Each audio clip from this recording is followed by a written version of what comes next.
was saying that Ben Shapiro, he goes in there every day, and I'm sure somebody prepares his talking points or whatever, but that dude is ready to talk for an hour. He's ready to talk for an hour. And I don't know. Guys like that, just a different breed, because his Well, I mean, is that's not his conversation. job, right? I Yeah, mean, so part of it. you've got that's what he does on a day-to-day basis, not just the pop, but just that genre, right? Like opinions, editorials, that type of stuff. So that's what he does all day. And believe me, he's got more than one due diligence person back there. I mean, he's got 3 or 4. He's got a team, right? Oh, That yeah. sits back there and they're able to prep this stuff and talking points. Hey, take a look at this, and then he does his own work. I mean, I'm not taking anything away from him, but it's definitely not a solo show by Ben every single day. So what we're talking about, I love your shirt, Josh. What we were talking about was if we we're lamenting, having a small podcast with 7 listeners. And I think though that I don't think this, I want to run this by you guys. I wonder if we started to cater to a larger audience, right? If we wanted to get 10,000, 20,000, 30, up to 100,000, hits and listens or whatever. Do you think that might alienate the people who listen to us now, the 7 or 8 people who listen to it for what it is, right? I mean, do you think that might alienate them or not? They wouldn't support it because they're friends and families. Right.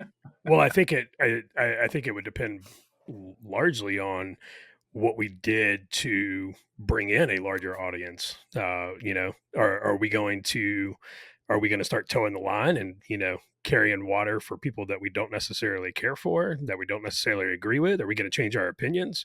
Because if that's the case, then I don't care if we only ever have 7 listeners and get 7 hits. That's fine with me. I'm not going to change my opinions, just to get more listeners.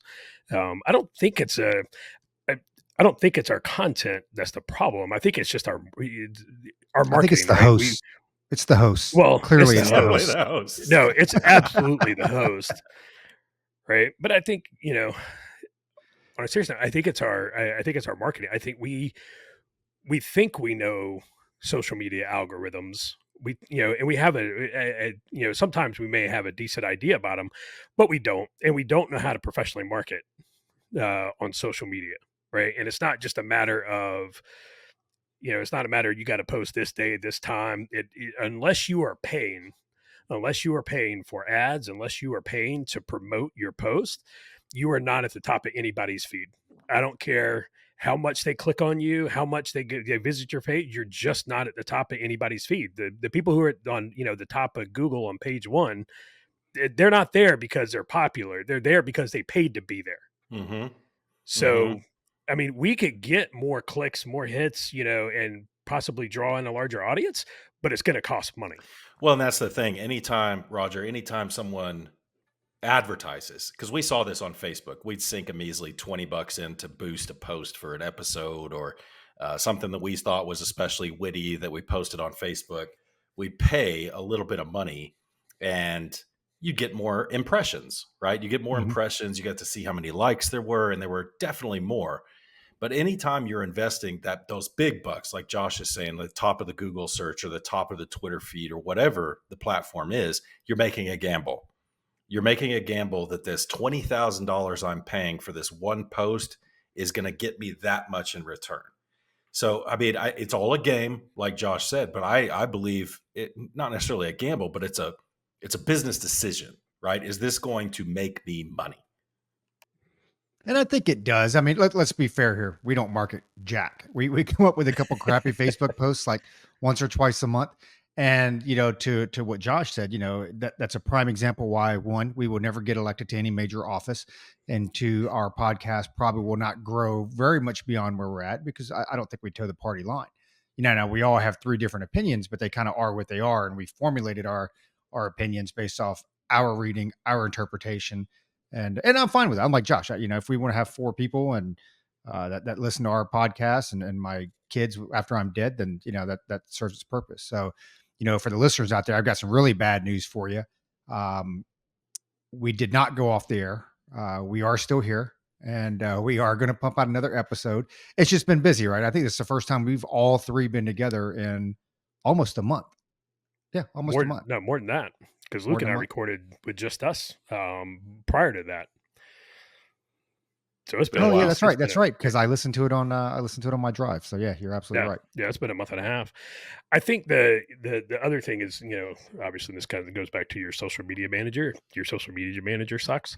Um, and I don't The necessarily worst. think it's that we don't toe the party line. Uh, you know, you got guys out there like Jesse Kelly who don't toe the party line, right? Michael Malice absolutely does not toe the party line. Um, and they have wildly successful shows. Uh, it comes down to money. It comes down to how much are we willing to put in to the marketing piece. I mean, we could post 20 times a day on social media, and it's not going to move the needle. And we don't even have a vehicle to cash in on that. Not currently. Right? We don't. No. So what? Like even if tomorrow Josh says something witty in this one and we put the right hashtag in Twitter and it gets a million views, we're not going to see a penny of that because we have no vehicle for it. So that's another thing. That's just another aspect. Yeah. Real quick, I saw this article. Ugh. It just popped up on my news feed. It's a hunter in Wyoming brought a live wolf to a bar. It taped up its mouth, like with electrical or duct tape, taped up its mouth, and he's like walking around the bar and manhandling it, and everybody's laughing and having a good time, and he takes it out back and kills it. And it's just like that's not necessary, dude. I mean, wolves definitely are a bane for the most part, especially when you release them into the wild when they shouldn't be. But dude, that's not humane. I mean, we're all three animal lovers, but dude, that is not cool. That is not cool at all, even though that's a killer. Now, if you want to do that to a panda bear, no, I'm joking. I wouldn't even do that to a panda. I wouldn't even do anything like that to a great white, dude. You kill it fast so it doesn't suffer. To me, that gets my blood boiling. That's where PETA and I are kind of on the same page. As far as that, that's It's just funny cruel. because we watch a lot of Naked and Afraid on Discovery Channel or whatever it is, and I get it, man. Like if you're in a Pervert. survival situation, everything is on the table, right? You got to eat, and some of us eat more than others, so you got to do some killing or whatever. And so I'm all game for survival situation. What I have a problem with though is for a television, and I watch it, so I get it. I you know give them my money and advertising dollars or whatever, but I have a problem where for a reality show, they go out there and kill these animals because of fake survival situations, right? And I shouldn't say fake. I mean, they're put out there and they've got to go 21 days. So they're hungry. I get it. But hey, it's not like, you were on a hiking trip or you were in a daggum plane crash or some crap like that. And like, hey, you were literally surviving. If you don't make it, you don't find something to eat, you're going to die. And I see they kill some pretty big game, man. Like I was watching my wife, and it wasn't like a caribou, but it was something very large like that. And I think it was like day 19 or something like that. And they killed it. They shot it with an arrow, bow and arrow, and killed it. And I'm just like, one, between the two of you, there was no way you can process and eat that much meat in that short of time. So, and to me, it's just like wasteless killing. uh, I just hope that the producers of the show and all that stuff, hopefully they gave it to some local village, they processed it, they ate it. Cause like when it's needless like that, even for a game show, reality show or whatever, that is a little bit of a hard pill to swallow versus, hey, you're literally stuck in the woods with your family and you're all going to die if you don't, go out and hunt and kill something. Right. It's just, I don't know. Yeah, so I'm certainly not a fan of the wolf thing. Like that's completely 100% uncalled for. That dude should be in jail. To me, that's a no brainer. I mean, as far as the Now, is there a reality law show, against that? Is there a law? I mean, it's a wild animal. Would there be a law against that, Josh? Uh, I guess it would depend on where you're at, right? it depend on the state. If there's a law against it. Most states though have when it comes to animal cruelty, most states have pretty strict laws on it. And Luke's right. Dude, I'm a hunter. I mean, you can, let's see one deer head on my wall, behind me. And I grew up hunting and fishing. You know, I would, as far as the reality show goes, how is that different than like me as a kid? Getting up out of my warm bed, eating breakfast, and then going hunting on a full stomach. Eating lunch, in the back of dad's truck, and then going home, and eating dinner. Because Uh, I bet oh, that you and your dad did not let 1 ounce of that meat, hide, or whatever go to waste. And you're not well, doing it for the entertainment of others. I think I okay, get it's no, that's it. illogical, but That's fair. Um, I just it's to me, if you're gonna do it, then okay, fine. But as Luke said, it needs to be quick. It needs to be ethical. Um, it's like you don't shoot deer that are swimming across a river. You don't shoot deer that are swimming across in a lake or something like that. You give the animal every fighting chance that you can. Unless you're starving. To be successful. Then, unless you're Unless you're starving, starving. then all bets are off.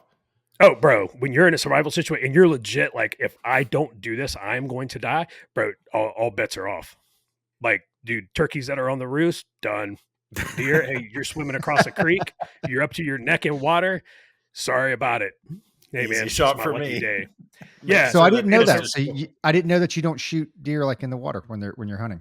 I mean, I've never hunted deer, so it's I didn't it's know that was like a rule. unsportsmanlike. I mean, Really, the deer, it doesn't have a chance. and it It's makes sense. I just never really thought about it. yeah, yeah. Most states you can't shoot animals who are fording water. No Because kidding. they don't have a chance. Yeah, it's like you can't shoot turkeys on the roost. You know, turkeys got to be fine. It's like these high fence game ranches, right? And they have them all over the country. A lot of guys will go hunt them, and they kill, especially when it comes to whitetails or mule deer. They will kill these absolute. I mean, they are Boone and Crockett or Pope and Young, depending on whether you're using a firearm or a bow. Massive, just massive racks, non-typicals and everything.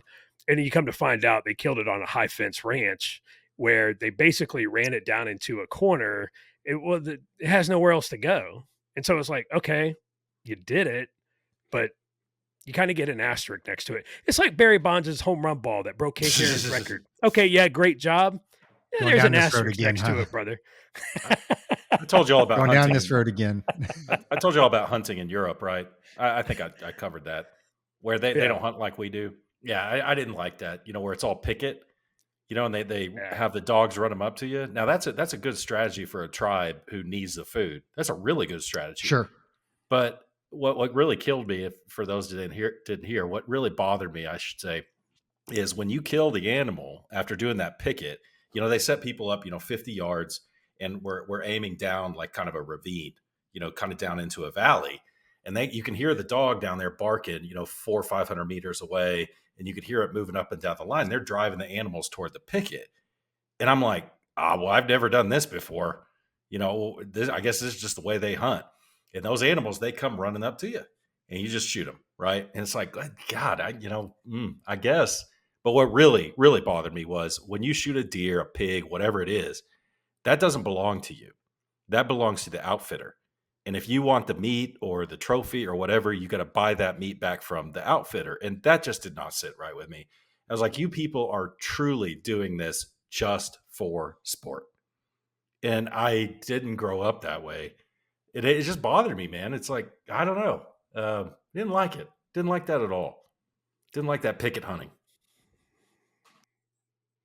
Yeah, I think when I did a couple of charter fishing trips when I was in Hawaii, and I think the last one I did was pretty good, or maybe it was Mexico, one of the places anyway. But they've got this weird rule where if it's like over 50 pounds, the captain can keep half of it and this and that. But anyway, and the boat we were on, I mean, believe me, it's bigger than any boat that I've ever owned or anything like that. But it was far from a well outfitted yacht. But anyway, I asked the guy, hey, what goes on with the rest of the meat and this and that. And the good thing is they have families back there. So they have he was like, well, I have a Micronesian family that we support. So we take the meat, and, I'm sure he sells some of it to put some cheddar in his pocket. Yeah, bigger than any boat I've, dude, I own like a 12-foot John boat. Okay. That I went and bought plywood from like the Home Depot and screwed it in there. And those are my seats. So, of course you say boat, it's, the spectrum is very, very vast, right? It's very wide. But anyway, with those guys, it was pretty cool because he chopped everything up right there on their deck. He's like, how much do you want? And he threw it in Ziploc bags. Like, here you go. And then, he took his piece or whatever. And then he had a Micronesian family that gave the rest of the meat to or whatever. So it's like stuff like that, dude. I get it because there are families there that are dependent, and I'm sure they had to pay for it or whatever. But probably pennies on the dollar from what it would cost at the store, or just when you look at Hawaii's a pretty poor place. When you look at across the board, top to bottom. I mean, you've got some folks that have a lot of money, but you got a lot of folks that don't have a lot of money. So it's, the cost of living is very high. So, stuff like that, dude, I'm all for it. So I guess that's the whole point is, going back to like with Josh's, hunting with his dad. It's like, hey man, just make sure everything gets used, right? All the hide, all the meat, all the food, all that stuff. Make sure that it gets used. None of it goes to waste. And, you kill it, you eat it. I mean, that's one thing with my boy, he was younger shooting at birds and this and that, whatever it is. Like, hey, you kill it, you're going to eat it, whatever it is. So. Yeah, and most states have programs. I know Virginia did. When I was stationed in Virginia, I did a lot of hunting, and they do management hunts at some of the state parks and wildlife refuges and stuff just to manage the population herd. Because, damn man, especially up there, like deer, and you guys know this, as well as anybody from living up there, dude. They're like squirrels. They're everywhere. They're Yeah. absolutely everywhere. It was not uncommon to see deer in your neighborhood, going to work. They're just everywhere. But they have Virginia has a program, and I know other states do too. It's called Hunters for the Hungry. And so, like, I went on one of the hunts in one of the parks, and I killed two in the morning. And when I dropped both of them off at the butcher, it was like, you know what, man, give me this, and this off of this one, and then donate the other one and the rest of this one to the Hunters for the Hungry. And so, and that meat, the That's butcher cool. turns around because you fill out the state form, that they have, and then that meat goes to the the local shelters, to feed folks and to disadvantaged families and stuff. So there's programs like that out there. Definitely take advantage of them. And yeah, like you said, if you're going to go out and you're going to shoot it, you better be prepared to eat it. Dude. Not just out killing things. Just Unless it's people. Unless it's people, then you Unless don't it's eat people. people. Because Unless you're it's a people, cannibal. then that's wrong. There's other right? laws against that.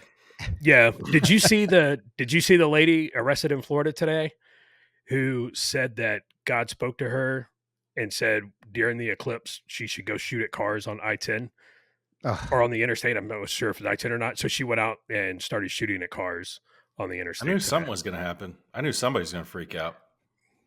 I don't like this. It was nuts. Real quick, I want to put in one more plug before I go into the eclipse thing. So Texas Parks and Wildlife, that is, we're back to the hunting thing one more time. That is an organization that does not screw around. If you're in Texas, whatever you do not kill a raptor. Do not kill an owl. Do not kill a hawk, because there is zero statute of limitations on that. None. So you could walk into Texas Parks and Wildlife and say, officer, back when I was 12 years old, I shot an owl. You're going to get charged. Even if you're 50 years old, you're going to get charged with something. I mean, they do not screw around. There is no statute of limitations. But anyway, I had to throw that in there. Texas Parks and Wildlife, you live in Texas, have your fishing license, have your hunting license. Do not screw around, because those guys are watching. So, but the eclipse, Roger, I just don't get it. I understand it's a celestial event, man. I'm an appreciator of nature, just as much as the next guy, but I don't get the hysteria. I don't understand it. I mean, I'm not in the path. I'm definitely not going to travel to Dallas, which is the closest to the totality, which in Dallas, it was cloudy. In a lot of Dallas, it was cloudy today. A few people got to see it. Most didn't. But this hysteria, and it didn't take hold as much as I thought it might. They kept kids out of school for it. They let kids out of school early, not so that the kids could see it, but because the traffic and the congestion and all this stuff, they were worried. And I'm looking at all this stuff, and I'm looking at all these people getting all worked up about it, my mom included. And I'm like, what is the draw? Because when I see people freaking out about celestial events and really wanting to see it, you know what I see? I see the movie Apocalypto. That's what I see. It's like, what are you grasping for? Why do you need to see this so bad? Is it cool? Sure. But what? I don't know, man. Maybe I'm just a fuddy-duddy with this. I love looking at the stars. I love, I saw a volcano one time. It was amazing. I don't get it, man. What's the draw? And are people freaking out? No, well, I think there's several things. One, a lot of people are looking for signs, right? You've already got all these people out there talking about climate change and this and that. How you draw the line between a solar eclipse and climate change is beyond me. Okay. I don't even attempt, I didn't even read that. It's just nuts. It's just completely nonsense. But you've always got people looking for signs. It's kind of funny you mentioned that because I sent you guys pictures the other day when Falcon 9 was taking off, and it's pretty wild. It's pretty cool. You get to see the rocket take off, and it takes off from California. So I hear you see it, and it's a good picture. It's a good show. But, the days of like being in elementary school when the shuttle was taking off. Like I remember when I was in elementary school, we had a solar eclipse and they took all the kids out and they gave you the little glasses. And then remember, like you used to make the little shoebox thing where the sun would shine through and you could see the eclipse on the shoebox or whatever. They don't do stuff like that anymore. At least not that I'm aware. I know as my kids were growing up, it seems like they got out of that more and more where you didn't see the rocket launches, you didn't see space shuttles. There's just a lot of those little things, man, that we saw, as kids, that you don't see anymore. So now they end up being like, novelty events or something as adults.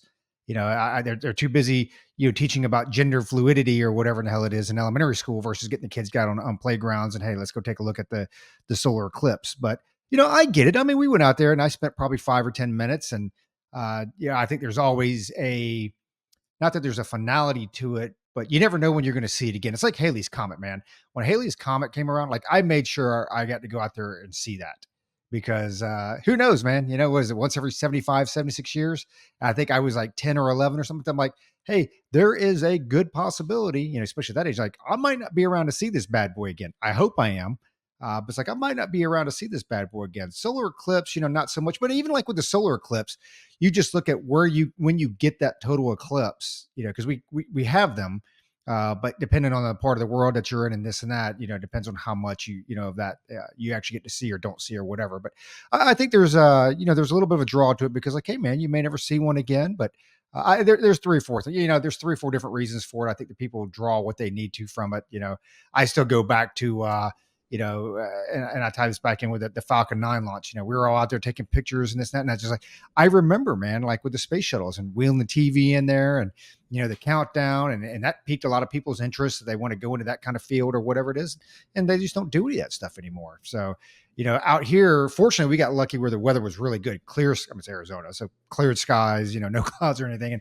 And we got to see see a pretty good show or whatever. But as far as people going nuts, man, that's just, Josh hit it on the head. When they closed down the mental institutions, these people, they went somewhere, right? And it wasn't to another facility. They went out in society. And now you're just seeing all these people and it's, yeah, man, they go nuts, dude. You get certain. And Josh, I just looked at the picture of the guy with the wolf. Dude, I hope that's fake, right? Like, I hope that's fake. Unfortunately, it's not. Luke shared it. It's not fake. Yeah, that dude deserves to be in jail for a very long time because that's completely 100% unnecessary. And that's coming from someone who, enjoys, hunting and killing and eating animals. But that's uncalled for. So, as far as the eclipse goes, I don't get it either. Like I don't get the hysteria. Like, it's not the last total solar eclipse was 2017. So it's not that it's something that happen. Oh, this only happens once every 150 years. Something you're like, okay, hey, we're not nobody alive right now is going to see this baby again. But the next one is going to happen in 2044. And it's like, okay, that's 20 years. That's that's not right Where's around it the going to corner. happen? Where's it going to happen? I maybe I need to educate myself on this because it's like, okay, so this only happens because Roger, you hit on it. This only happens. So the United States and Mexico were the only ones who could see this, and this doesn't happen anywhere else. And what I mean, I have no idea. yeah, I don't know either. I mean, Yeah, I think does when this you look happen at in the path it came Africa? up through, well, I mean, yeah, it happened. Well, I mean, obviously because of the time of day, it happened. This, I don't think they Right. were able to see it over there because No. it happened a few years ago, but it wasn't here. I think it was through Yeah. Europe or something like that. Okay, that's right? what I'm saying. That's what I'm saying. It's Yeah. like, okay, the 20 years is the next time it's going to happen in the US. Well, if it's all Right. that dog-fired important to you, why not travel to Europe or Africa or Asia or wherever it's going to happen? I guess taking advantage is so close. I'm stealing Josh's thunder. I'm sorry, but I'm just with Josh. I just don't get it. It's like, if it's that important to you, travel. Yeah. So it's cool, right? I mean, I've always thought, even as a kid, like I thought eclipses were cool. I thought, we would go to the planetarium there at Florida State, on field trips and stuff, and nerd out. Then I forget which comet it was, that came by. You're just like, hey, you can see this thing. If as long as you got clear skies and stuff like that, and you won't see it again for like 60 years or whatever. It's like, that's cool. Right. So it's like, we're going to go sit outside for a couple hours and be cold at night, so we can see this thing, but we're not traveling to Nevada to watch it. Like we're not traveling for it. If you can see it from your house, that it's cool. If you can't, then that's it. Yeah, you're right. Yeah, the hell about. It's like, if you can see it from your yard, cool. If not, oh well, maybe somebody will show you a picture of it one day. Dude, you couldn't even get rental cars. Like, I was in San Antonio last week and left on Saturday, and I have never had it to where, like, hey, there are no rental cars. Like, seriously? And it just because, how it fell on a Monday, people travel there on a Friday and, wanted to make a long weekend. I'm like, wow, man, these people are like serious about this stuff. Granted, half our listeners probably traveled like 2,000 miles to watch this damn thing. Yeah. So I don't know. We saw it here. Our kids, they they gave them glasses at school, and they let all the kids outside to, take a look at it. But yeah, I've always thought this stuff was cool, but I'm not traveling around the world for it. I'm not traveling halfway across the country for it either. We had the same thing. It's like, you rolled the TV in on the big stand and you watch the space shuttle launch. Or, if it's 1986, you watch it blow up, and that's that. And sometimes, depending upon when it was, especially if it was a night launch, you could see it from from where we lived. Once it got high enough, and you might be able to see a streak of it or something like that. But yeah, man, it's cool. But yeah, I don't get the hysteria. I don't know. It is amazing. Don't get me wrong. I'm not taking anything away from the majesty of it, because I think it demonstrates to the normal person how small they really are. When the moon passes in front of the sun, blots it out, it can blind you if you look at it. I mean, think of how many people back in the Aztec apocalypse days just went blind from staring at that thing. I'm blind. But the gods did it. The gods blinded me because I've done something bad. That's right, because I gazed upon their visage, right? I gazed upon the god's visage and it blinded me. I mean, you can see where all this comes from. All the, I'm going to offend Dylan. Our listener still listens. I'm going to offend him, but there's a lot of folksy wisdom within religious texts, right? He gazed upon the visage of God and he went blind. Hey, this stuff comes from somewhere. I'm not saying it's none of it's true. It's just God works in mysterious ways, his wonders to perform. But I guess the reason I'm not so all fired worked up about it is because I look at the, I'm a weirdo, man. I'll sit out on the deck at night, look up at the moon, and I'm like, dude, that's a body, a giant body that controls the waves. I was thinking about this when I was in the ocean not long ago swimming, when the tide was coming in. I was like, dude, there is a rock not too far away that I can see that's controlling this stuff. And it's just, I marvel at the little things like that. So when it happens to pass in front of the sun and it makes it dark outside, it just doesn't really blow my skirt up. I don't know. Maybe, again, I think I'm kind of a fuddy-duddy, but I tend to think about the expanse of just the galaxy, or not the solar system, and then the galaxy that we're in, and I'm marveled as it is. But I don't know. Again, I think I'm a fuddy-duddy. I don't know. I was kind of hoping there would be more nonsense today, other than the one Florida lady who, I was hoping there'd be some Hail Bob type stuff. Remember that whole cult killed themselves, drank they castrated themselves and then killed themselves. It was like, did they really? Yeah. I don't remember that part. I was hoping they're not hoping. I should hope for things like that, but I was just like, man, maybe this will affirm my apocalypto type beliefs, like the Twitter post I made. It's like, now that the eclipse has happened, can we stop mutilating children to appease the god of woke transgenderism? Because right. Yeah. I was hoping there would be more nonsense. I don't know, but it's relatively uneventful. Well, it was really it's what's really BS is everybody who said that, today was the rapture, like today was the day.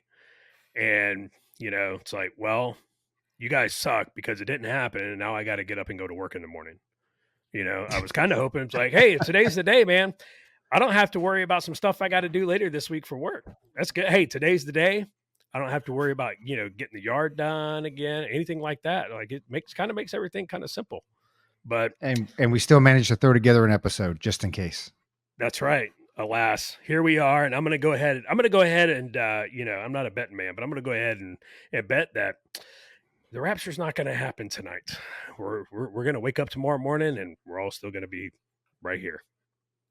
I'm pretty confident in that. Well, the people in New York, Roger, think that anytime anything happens in New York, they're the center of the universe, right? And they had a Sure. 4.3 earthquake that was centered probably 100 miles west. And just to see the Twitter and the people in New York talking about that earthquake, it's like, holy crap. They are the only people in the world who have ever experienced a little bit of shaking. Now, have you guys ever been through an earthquake? Yeah. That was one in California. Yep. So, man, I went through the one in Iraq. Went through the one in Afghanistan. It shook me out of my cot. The epicenter of that one, and it was a big one. You guys remember when that happened? It was 2000, probably 4 or 5. I think it might have been 2005. Man, the epicenter was like 80 miles away. It shook me out of my cot. It was I know that was the first time I'd felt an earthquake. I didn't know what was going on.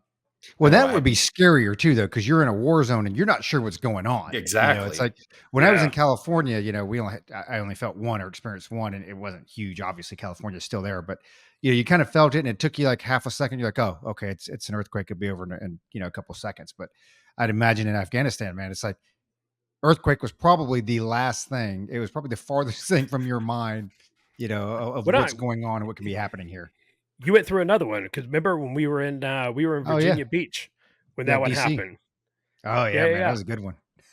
I thought you were screwing with me, dude. I thought you. So Roger and I were parked near each other. We were getting ready to go into the 7-Eleven or something, and I literally felt my car bounce up and down. I was like, Roger's jumping up and down on the bumper of my car. Like that's what I literally thought. And I look in my rearview mirror and nobody's there. And I was like, what in the world? And like, so I thought Josh just got in my car and I looked over and I was like, oh no, it's and so like everybody gets on their PTT and everybody's like, dude, what was that, an earthquake?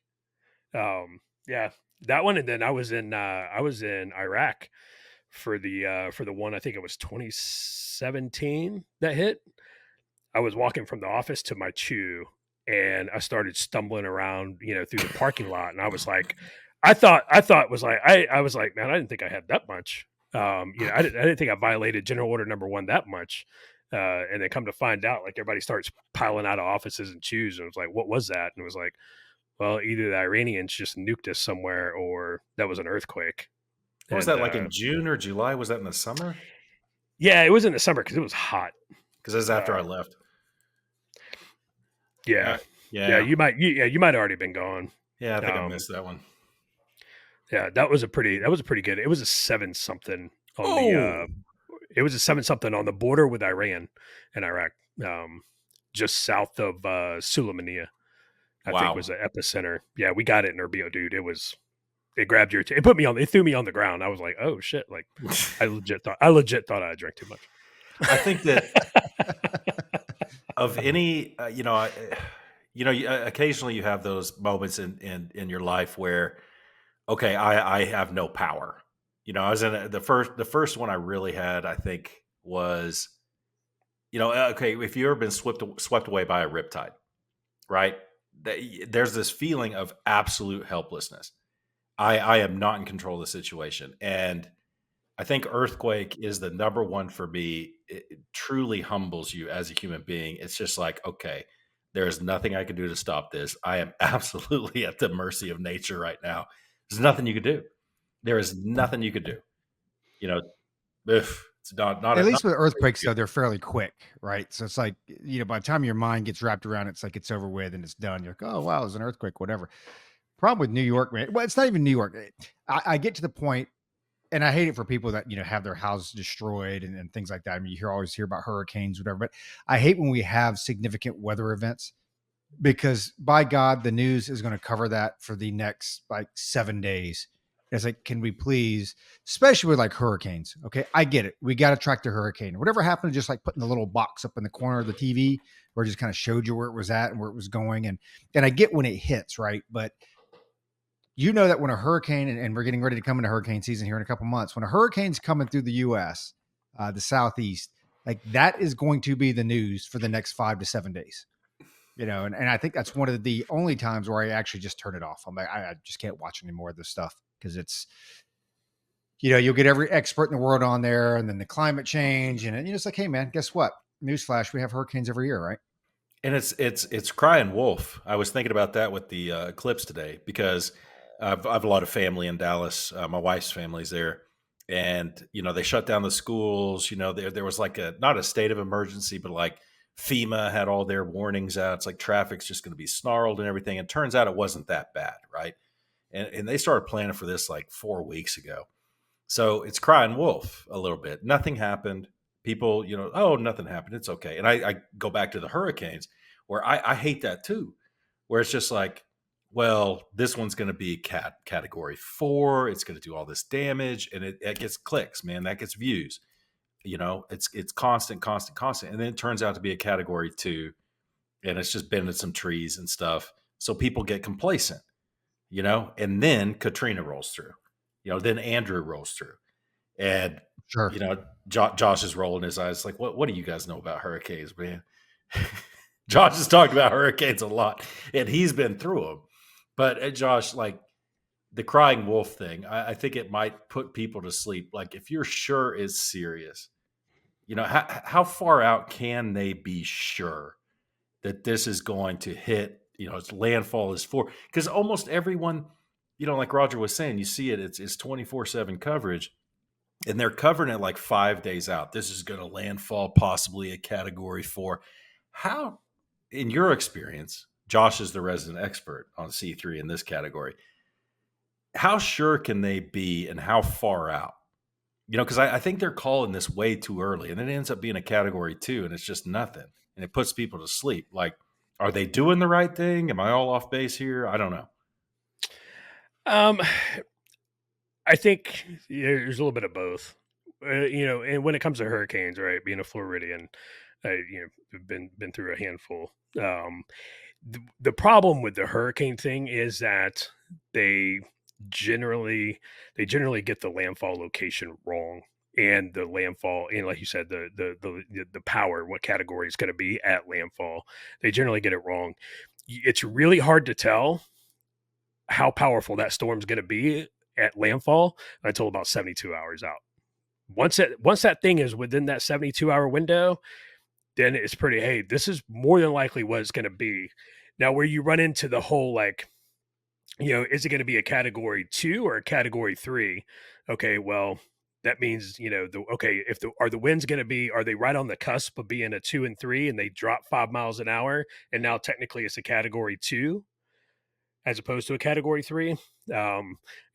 We always had a rule of thumb. Hey man, if it's a category 1, 2, or 3, we're probably staying. Like, it's fine. Like, it's, stock up on, dry ice, water, batteries, stuff like that. But you're going to be, you're going to be fine. If it's a category 4 or category 5, you should probably pack up and leave, especially if you're on the coast. Like, you should probably pack up and leave, because a 4 and a 5, especially the time of day it's going to hit. If that thing's going to hit at high tide, you absolutely got to pack up and go, because the thing with hurricanes, a lot of the damage, it comes from the wind, but it comes from, all the rain prior to soaking the ground, and then the wind coming in and toppling trees. Because especially pine trees, and this was one of the many reasons why I hate pine trees so much, is those damn things are lightning magnets, and they're everywhere. And when they fall, they're taking power lines with them. They're going through houses. They're going through cars. They're just, they're absolutely terrible. And we took all the pine trees out of our yard because they suck. We left all the hardwoods. So, but the other thing that really does a lot of damage and kills people is a storm surge. People don't account for that storm surge.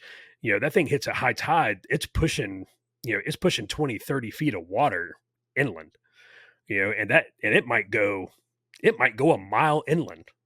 Right. And so, I mean, that's significant, especially when you decided to ride it out, and now, you're on the roof of your house looking like you're living in New Orleans, a la Katrina, because you're like, well, it's a category 5, I'm staying. And it's like, okay, all right, Margaret, you go ahead and stay and see what happens. Because a category 5 hurricane, man, I'm telling you right now, I rode out Andrew in West Palm Beach. I will never, ever do that again. I was young. I was a teenager. I was actually down doing my PADI certification dives for my scuba cert. And we were like, we'll be fine. We'll ride it out. We're Floridians, right? Bro, I will never do that again. It was scary as shit. So I what was was not, scary? dude. What was scary about it? Describe that. So it being pitch ass dark, you have no lights except for flashlights, right? Because cell phones weren't a thing then. And because this is, let's see, that's early 90s. When Andrew rolled through, the wind, like the sound of the wind. I forget what Andrew got up to, but it was it was 100 something miles an hour winds. Bro, when that wind's blowing that hard through buildings and stuff, like it is deafening. Like it is absolutely deafening. And then you see cars like go by that are not on the ground. Like cars are in the air and they just like sail by, and you're looking outside and you're like, holy cow. Saw a telephone pole that had been driven through a house. It went through a house. And it was like, bro, this is like, it's you won't survive that. You get hit by that thing, you're done. Ron White did a great piece on it in one of his stand-ups. He's like, hey man, it's not that when it comes to hurricanes, he was like, it's not that the wind is blowing. He's like, it's what the wind is blowing. He was like, you get hit by a Volvo, how many sit-ups you can do and how fast you can run really doesn't matter. Because people are always like, well, I'm fit, I'll stay, and I can withstand this thing. And it was like, oh, you have a yield sign in your spleen.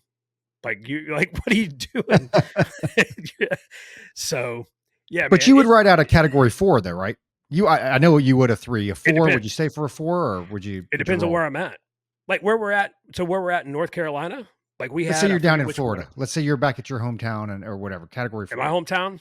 No, I'm probably packing up and leaving for a 4 because we're 45 minutes from the coast. And if that landfall is coming in 45 minutes from me and it's a category 4, we're packing up and leaving.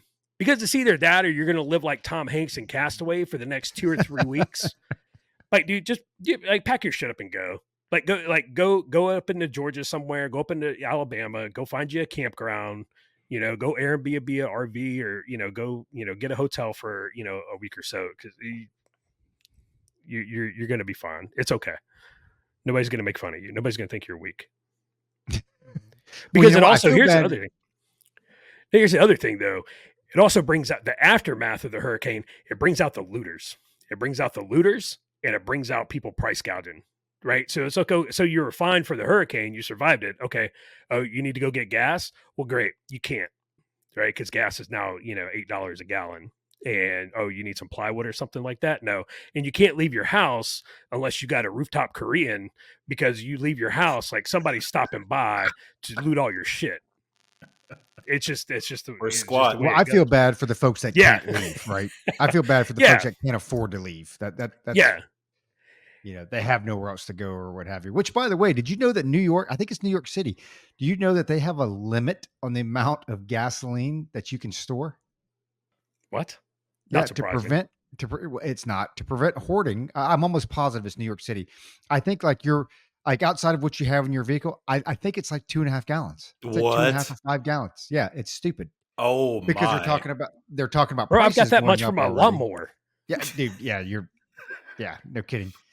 But they're talking about the summer blends coming back around, gas prices going back up, and so people trying to buy while it's cheap. And I read something the other day. I was like, wow, I didn't realize that places had it's they're anti-hoarding laws. And I think with New York City, I think it's like 2.5 gallons, dude. I think it's like nothing. What was do you guys remember, when did this happen where people were hoarding gasoline somewhere? I don't remember, but do you remember those news reports of the dudes who were or the guy, whoever it was, who put like a tarp in the bed of his truck and filled the bed of the truck with gasoline. What was that? Josh is nodding Yeah. his head. I What can't was that? I can't remember what it was, but I remember seeing it. At first I was like, that dude's from Florida. At first I was like, this guy's got to be from Florida. This is a Florida man thing, right? Yeah, I remember that. It's just like, you know what, man? Just send the meteor. Just send the It meteor. I it can't. had to be a hurricane or something. It had to be. I can't. I remember seeing that, and I was like, "Oh man, wow! What? There's so much to deconstruct from that. There's so much to unpack there. It's crazy, man. People are nuts, man. People have lost their minds. I'm trying to keep track of what we're talking about here. So we talked about the eclipse, hunting. We talked about the earthquake. But Roger, you said something about gas prices. Somebody said $8 a gallon. Josh is Oh, like, yeah, oh, good luck. You're going to pay $8 a gallon. I think we're only a couple of months away from $8 a gallon anyway, but probably not, because I think that Biden is going to do everything he can to make the economy seem great to the middle to lower middle class for the next few months leading up to the election. So they might try. I mean, the strategic reserve is getting pretty low. I read a couple articles about that today. Strategic reserve, you remember when he pulled it out? It was like last year. Pulled out the strategic reserve, and that's getting depleted. Um, Man, I just had a great thought. I want to save that about Hawaii. Maybe we can talk about Hawaii a little bit later. But I think he's going to pull out something, whether it's a deal with the Saudis and OPEC and all that stuff, to keep gas prices as low as possible. Definitely toward the end of the summer, because people have really, short attention spans, short memories. But what is Biden possibly going to do to make the economy seem good to the middle class and the lower middle class? I hate to change topics no, so he abruptly, won't do but anything. He you won't don't do think? anything. He's going, well, one, he's running out of time. You get to a point where stuff like this takes time, but he won't do anything. All he's going to do is rely on the media to continue to carry the water. As a prime example, and I wasn't even tracking this stuff. Like, we track the unemployment numbers. Everybody hears that stuff, and new jobs are added. And there was like 300,000 plus, new jobs added or whatever. And it's, I've always kind of gone back to, just a self-licking ice cream cone where, yeah, there are a lot of jobs being added, which keeps the economy hot, which keeps inflation or, interest rates high, because Powell basically needs to crash the economy to bring, interest rates down to ignite people to go out there and spend money. And with inflation being up, it kills me, because one, they're like, oh, the inflation is down. No, inflation is not down. The rate of inflation has dropped, but inflation is going up. Things are getting more expensive. So people have to work, right? And I'm convinced, and maybe it's anecdotal or whatever, but I'm convinced that's why the labor market is where it is, because people have to go out and work. And then I heard it on Fox News, and I had to do a little bit of deep diving on my own, because, you hear it and you never know their spin on it. But out of like the 300,000 jobs that were added, it was all migrant labor and government jobs and part-time. So we're not talking about factory workers. We're not talking about, your local yokel blue collar workers. Not, it's migrant, government, and part-time. But Zero you won't production. hear, yeah, zero production, but you won't hear any of that because the media continues to carry the water. And it's kind of funny that you asked that, because that was one of the things I was going to ask with this election cycle coming up, is regardless where your politics lie, left, right, I couldn't care less. Actually, I could, but for the point of this discussion, it's like, at what point, like, how bad does it have to get? So, like The Rock, right? The Rock, WWE, wrestler and whatever, actor. He was on one of the talk shows, the morning shows the other day, and he's like, I endorsed Biden the first time around because I thought for me it was the right thing to do, yada yada yada. And this time I'm not endorsing anybody. So to me, that is an admission of, yeah, dude, it's like really, really bad. Okay. It's a lot worse than what he thought it would be. So when you look at other, MSM, your mainstream media that continue to carry the water, continue to carry the bag, it's like, how bad does it actually have to get before they're like, yeah, man, this ain't gonna work anymore. Because what kills me is, and we covered this in previous, episodes, where total inflation is about 17%, gas prices up 35%, mortgage rates from 3% to 8, food prices up 20%, electricity up 25%, credit card interest rates, highest rates ever at 24.5%, home prices up 27%. But they will continue to tout a strong economy.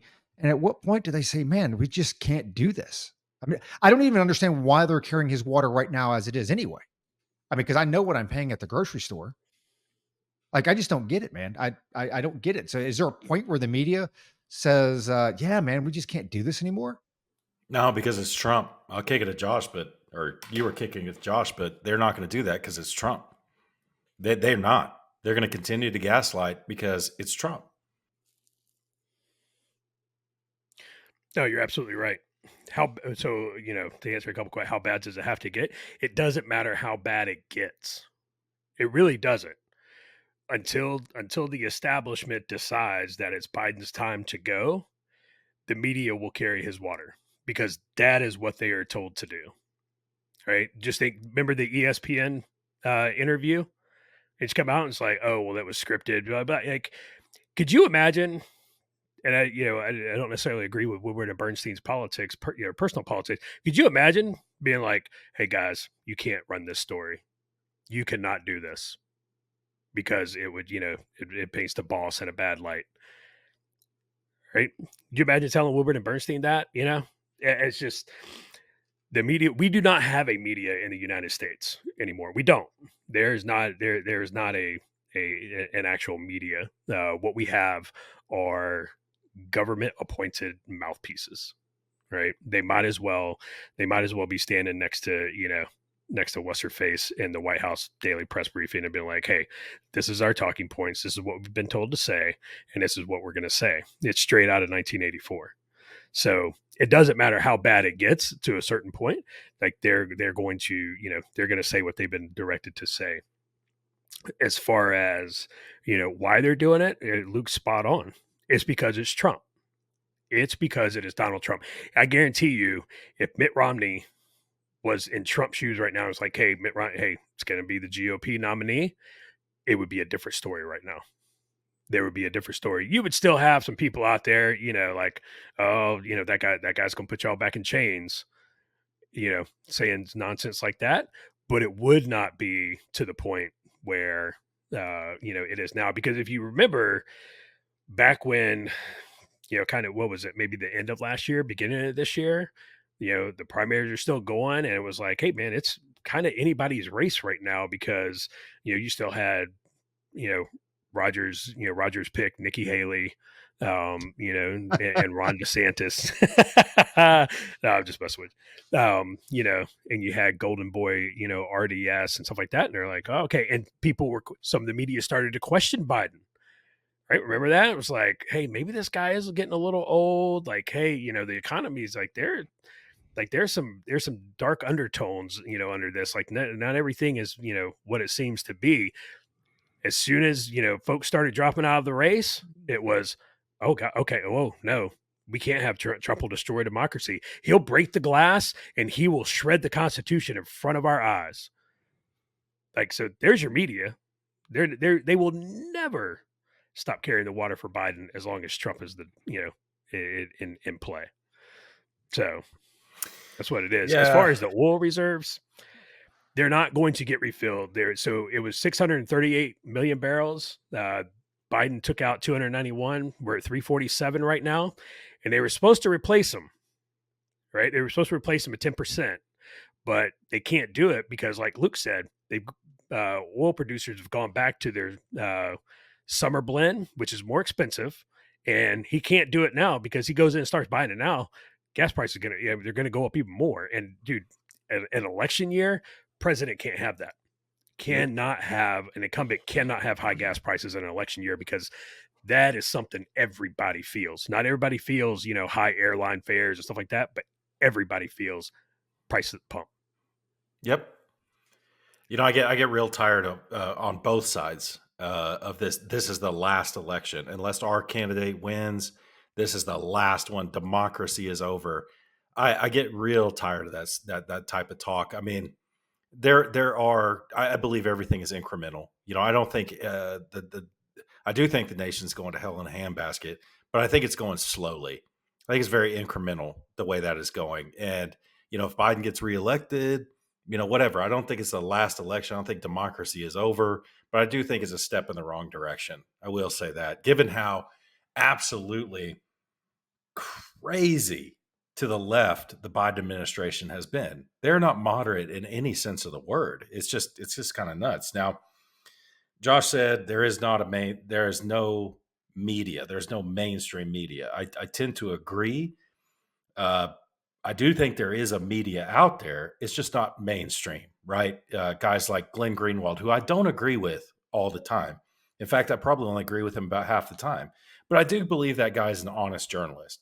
Matt Taibbi. I mean, there's a few out there that don't seem to that they do seem to be like genuinely interested in the business of journalism. And a true journalist, I'm not going to like what they say, probably half the time. That's why I trust Glenn Greenwald. It's because, yeah, journalism is not supposed to make me feel good. It's supposed to give me the truth or the closest thing to the facts. It's not going to give me the truth. It's supposed to give me the facts. I may not like the facts all the time. So I agree with Josh. There is no mainstream media. It doesn't exist. It's corporate media is what it is. We're being fed a certain line. And for those of you, and I joke with my kids, my stepson's staying with me right now, and his girlfriend, they're staying until May when he goes off to school.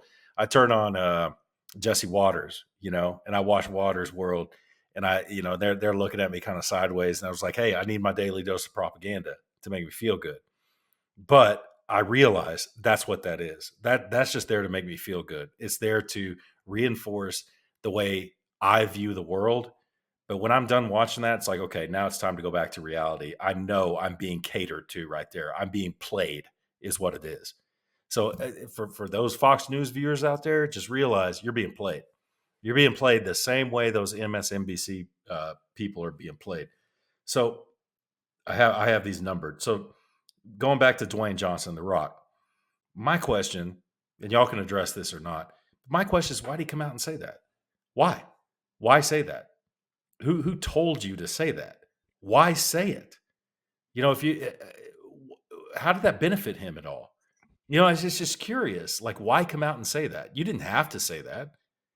Are there going to be more celebrities to follow that are going to say, is T Swizzle going to come out? Taylor Swift, is she going to come out and say the same thing? I don't know. I just wonder, why the announcement? I don't get it. Well, I want to know if he knew the question was going to be asked, because it was an interview, right? So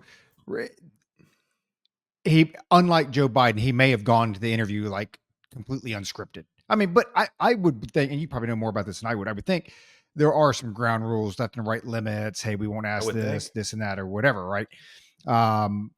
So I'm kind of curious if he knew that question. And he doesn't have to endorse, just by the way he said it. That's saying it, right?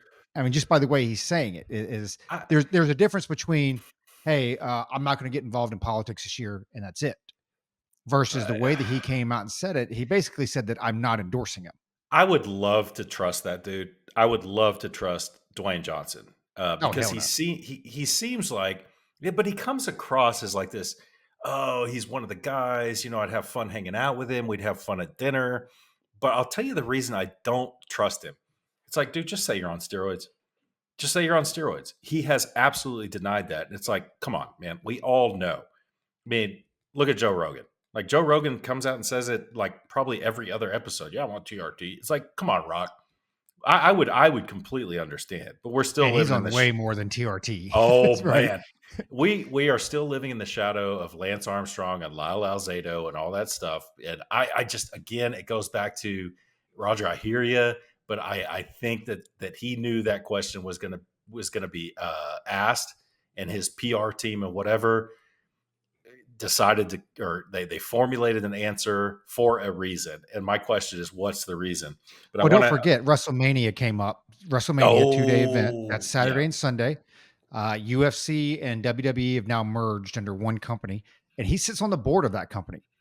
So I don't know, especially, and again, this is anecdotal, but I would imagine that the majority of those fans probably lean a little bit farther to the right. Yeah, And as far as your that's Trump a really supporters, good point. probably majority of them. So, I Wow. don't want I didn't think some, about that. yeah, I don't want some woke. And, when you look at the 2 night draw for WrestleMania, just in person, it was over 140,000 people. Because he had a big role in that, right? 140. Yeah. He I was in the don't main event and he was in the first night. So it drew over 71,000 people in person both nights. so Right. I So, have a couple more things, and we can belabor, we can go into WWE if you want. But I heard uh, Trump actually, it was a prepared statement. Obviously, it was very prepared because he did not go off script on his abortion stance.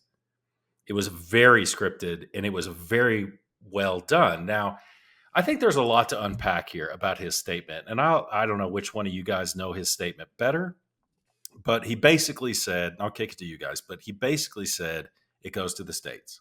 Now, Roger just left, so I guess I'm going to kick it to Josh. But he basically said it's going to go to the states, and everyone's got to make their decision, and this and that. Now, there's a lot to unpack here. That is a very moderate stance. In 2024, what Trump said about abortion, it going to the states, and the state you want, it's up to the voters in that state. It's a 10th Amendment thing, and it's very moderate what he said. That's not what Joe Biden's saying. It's not what Joe Biden's saying. Trump, as he was in 2016, Josh, in 2016, I remember a liberal friend of mine said, I can't believe you're voting for Trump. He's the most moderate candidate.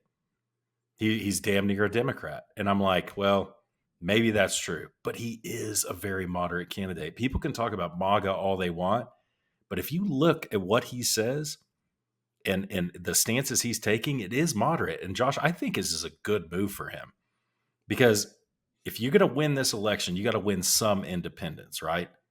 Now, people on the abortion side, pro-life, pro-choice, they're very set in their ways. And I don't know if I think what most dumb Americans want is for the federal government to come out with an outright ban if you're pro-life, or an outright you can do whatever you want right up to the moment of birth if you're pro-choice. But the simple fact is we have a 10th Amendment, and overturning Roe versus Wade really took it back to the states, right? So I want to talk about this for a second, how this makes him so moderate. But I also want to say, if Trump wins, and Josh thinks there is zero chance of that, but if Trump wins, I think Sage Steele might be in the running for press secretary. What do you think about that? So anyway, let's talk about Trump and abortion. Yeah, so I listened to his statement. Wait. Let's talk about Trump and abortion. Those two things put together are not, inflammatory at all. Right? Yeah, exactly. It's like let's throw some gas on the already like the 100,000 acre forest fire that is Donald Trump.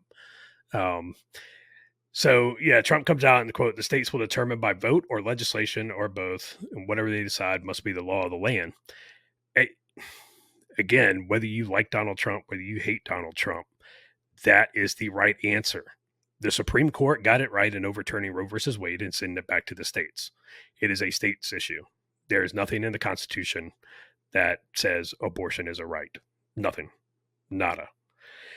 So what's crazy is that when Donald Trump is the moderate in the room, right? Like in any level, and in the GOP, because we have to snatch we have to snatch defeat from the jaws of victory here. Lindsey Graham comes out and was like, "Oh, I completely disagree with him. There should be a federal ban." And it's like, you stupid MFer. Like, how stupid can you be? Trump did very poorly with independence in 2020. Very poorly. He has to win some independence. That's a great way to win independence, is to come out and say, it's for the states to decide. The Supreme Court has spoken. It's for the states. It's up to the states. For the GOP, to turn around and come out and be like, we disagree, there should be a federal ban. It's like, how stupid are you? But that leads me back to why I don't think Trump has a chance of winning, because the establishment does not want him to win. I don't care how much Mitch McConnell comes out, and when he understands what day it is and when he knows exactly where he is, him saying, "Oh, well, I fully endorse Donald Trump. My vote's with him, and we're going to support him." Blah blah. That is nothing but lip service, right? Because they did nothing but stonewall that guy for 4 years, even the years that we controlled Congress as well. They did nothing but stonewall him, and they threw him under the bus when he left, and they moved on because he wasn't one of them, and he's not one of them now. And that's why I think that he has no chance of winning. They're not going to let him win. Votes are going to votes are going to stop being counted in the middle of the night. Water mains are going to break, but it's just, ballots and boxes are going to show up, at 3 a.m. That's just the way it's going to be. And that's why I don't think Donald Trump has a chance of winning. But yeah, his statement on abortion was spot on. It belongs to the states. It is a 10th Amendment issue. And anybody who says otherwise, you're absolutely 100% wrong. And Republicans piss me off. I mean, the more like because obviously we don't agree with everything Trump says, but like Lindsey Graham, this is the second time he's done this, right? Didn't he do it before it was the midterms or whatever? Yeah. And I'm just like, are you actively trying to lose the presidency? I mean, you got to be trying to, right? There's just no way. I mean, and the more and more I sit here and listen to like the Jenna Ellis's and all these other, like it is a binary election. Here's the reality of it. Okay. You can be an RFK Jr. fan. You can be a Lars fan. You can be whoever the Greenpeace, bottom line is it will either be Biden or Trump. That's who's going to get elected, as the next president. And it is a very binary choice there. And when you look at there being more registered Democrats versus Republicans in the states that matter, every vote counts. And I don't understand. Like, I thought it was genius when he came out and said it. I was like, there you go. You immediately, because hey, the abortion thing made a difference in the midterms. I'm telling you, it did. I mean, all the pundits say it did. The news, even the right side, right? It made a difference, and it made a difference in drawing people out to vote, especially your Gen Zers. And so by taking it off of the election, the national election platform, you say, hey, like you said, it's with the states. And what did he say? I think he encouraged folks, get out there and vote and make it happen. However you want it to happen in your state, get out and vote, which is absolutely the right answer. And it's like, hey, you know what? You automatically take the spotlight off of it. But no, we can't do that because Lindsey Graham's going to come back out and call for a national abortion ban again because it worked so well the first time. And then you got Jenna Ellis that's out there and, and I'm not trying to mock her religion or anything like that, but, as a good Christian woman, I can't get on board with this. Well, tell me how you're going to get on board when Biden's reelected. Okay. And they're aborting kids. They're aborting babies at 9 months old. Tell me how that works out for you, because those are your choices. That's what you get to choose from. And those people are the ones, and polls are like buttholes. Everybody's got one. They're all over the place. Everything looks good, as far as Trump's numbers go. But at the end of the day, you got to vote, and the votes have to be counted, and it will shake out, the way it shakes out. But it's like, man, there is an active measure. And I agree with Josh with this. And here's the scary part. It's not an active measure from the left, because we know that's happening.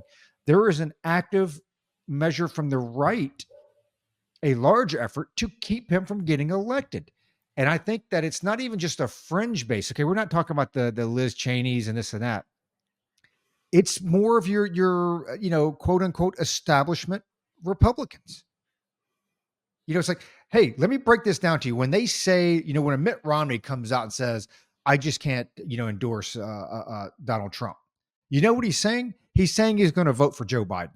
And everything that Joe Biden stands for and everything that the Democrats stand for, there is no world where you are a conservative, an independent conservative, or you lean slightly to the right, where you say, you know what, Joe Biden's a better option than the Republican candidate. None. Zero. Dude, it's mind-boggling to me. There is a concerted effort from the right. They want Joe Biden back in for another 4 years. They do. And I don't know if it's because they think, okay, it's another 4 years and they can poop on him and they'll get a better candidate or whatever the case is. But it's like, and you look at the other side of this. even if Trump wins, like Josh said, look at what happened with his first 4 years. Trump wins, he's got 4 years. Of that 4 years, you're only going to have 3 years because your last year's a lame duck. And of that 3 years, if you're lucky, you'll have control of both houses of Congress for 2 years. That's best case scenario. And you think those guys are all of a sudden going to come on board? No, they're not. There's a concerted effort, man, to undermine everything he's done. There's a concerted effort because they just don't like the orange man. Never mind gas prices. Never mind your wages. Never mind unemployment. Never mind all your interest rates. Never mind the economy. They just, hey, man, I don't like orange man. And you know what the thing is? And it's my last piece, Luke, and I love it. I love the Truth Social going, IPO, because he went from Letitia James, I'm going to seize all his assets and I'm taking that, whatever it was, to, yeah, the dude just hit the Forbes, like, was it top 100 richest people in the world, because he now has a net worth of $3 to $5 billion. I love it. I love it. He's winning huge. And you know what? That's the thing. Is like he makes people that are conservative. I texted you this the other day, Luke. Maybe I sent it to the group where, like, my mom, who's not on the Trump train, she's independent conservative. She's not a Biden fan at all. She is one of the first people I've spoken to that when she was watching the whole court thing with Letitia James and this and that, she's like, that lady makes me want to vote for Trump. She's like, they are going after him. They were screwing him. And she's not on the train, right? She's not on the train at all. She's like, they are going after him. And if this was me, I would be pissed. They are pushing people to vote that way. But like Josh said, snatching it, because you still get that concerted effort from the right that's like, nah, we're not going to let that happen. Pisses me off, dude. It just makes me angry. Yeah. Yeah, I'm going to try to calm down. Try to calm down a little bit before I lose a couple listeners that I know we already have. But yeah, I asked my mom the same question, and she's like, well, I'm just not following it that close. I'm like, Mom, dang it. Can't you be as good as Roger's mom? Come on. Get with the program. So, anyway, I know that we have a couple listeners that do not like Trump, but I honestly hope that you'll get over that, because if anything, I think we talked about this back in 2016. It's like, it's the Supreme Court, stupid. Let's just get over the economy for half a second. I know you guys think the Supreme Court has no teeth, whatever, but it is an equal branch of government with checks and balances. And if anything, you folks who are, I just don't like Trump, he's an orange man, he's just not presidential. I'm reminded of a conversation I had in Iraq, just after Trump was inaugurated. And this guy said, I don't like Trump. And I was like, well, why do you not like it? Well, he's not presidential. I was like, well, what do you mean by that? He's just not presidential. I was like, what does that mean? He goes, look, man, water's wet, the sky is blue, he's not presidential, it is what it is. And I just don't get it. It's like, I understand. And I want to go back to something you guys were talking about. I think it was Roger, about, look, man, we all have our abortion stances. I have my abortion stance, but I also live in reality. Okay. I live in reality. I know I'm not a female. I get that. And I'm not allowed to have an opinion on it, but I do know the value of a human life. But we live in reality. We live in a political reality. And it's like, this is the closest thing we can get to the best possible scenario, because it's how the documents are written. I don't worship the documents. They don't rule my everlasting soul. But at the same time, this is reality. So we have to go with what's the closest thing to what we can get that's going to satisfy our morals and ethics as folks who are conservative. So back to the folks that are just like, I just don't like Trump. I have a bad feeling about it when I go into the polling station. I don't even know if I'm going to go because I just don't like Trump. Maybe I'll vote for RFK Jr. Let me remind you, if Sonia Sotomayor doesn't make the right decision, she should make the right decision. Like, if you're on the left, you are actively encouraging her to step down, because the lady is 70 years old. She's got diabetes and she's got a family history of dying young. That is a fact. So it's like, you know what? Unless if I've seen numerous articles from the left saying she should step down. And if she doesn't step down and she is still here, you have to vote Trump. I don't want to hear that you don't like Orange Man. I don't want to hear that he doesn't, embody that 1991 George W. Bush ideal that you have in your mind. This is about something bigger.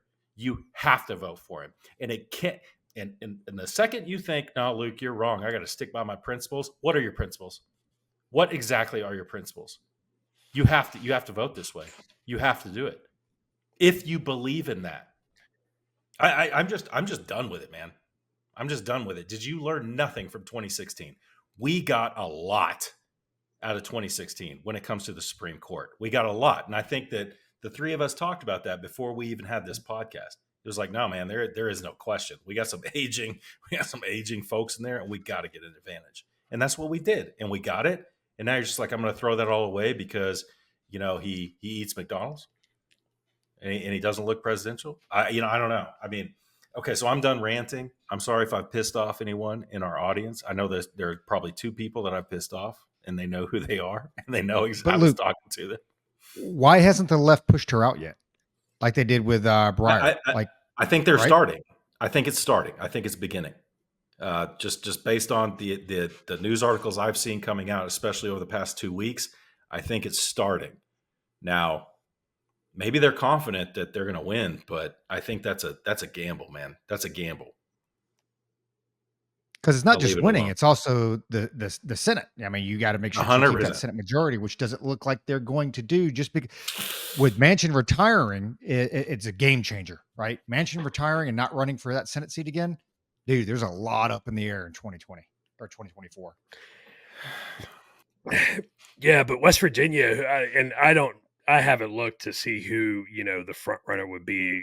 With Manchin, not running and stuff. So it kind of is conjecture on my part. But West Virginia is one of those weird states to where it's it's conservative, but especially with the coal workers unions and lots of unions there, it's one of those weird states. It's like we generally we're red. We're going to send a couple of GOP. It's like North Carolina. It's like we're a red state.